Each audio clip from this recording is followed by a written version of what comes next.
खुलुमबाय गोजोन फुंबिलिनि गासिबो बड'लेण्ड बुब्लिनि अनसायगिरिफोरखौ बरायग्रोबाय।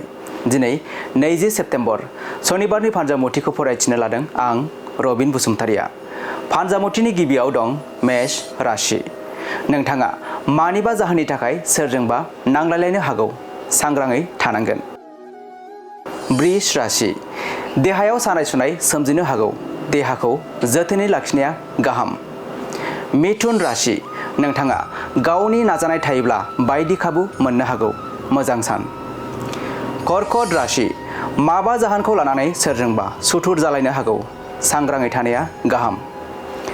सिंह राशि। नोंथाङा दिनैनि सानाव सोरजोंबा गोसो थोलायनो हागौ, मोजां सान। कन्या राशि।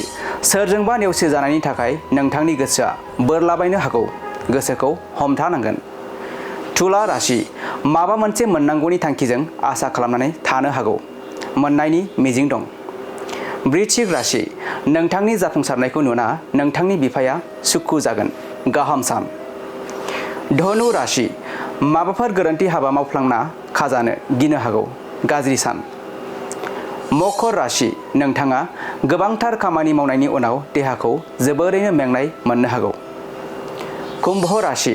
नोंथाङा गोबांथार जेंना जेंसि जोबस्रांनायनि उनाव सुखुनि मोन्दांथिखौ हमदांनो हागौ, मोजां सान। आरो मीन राशि। नोंथाङा गावनि खस्थ' खालामनायजों धोन मोननो हागौ, मोजां सान। दिनै सानसेनि राशि फरायथिनायाबो एसेनोसै।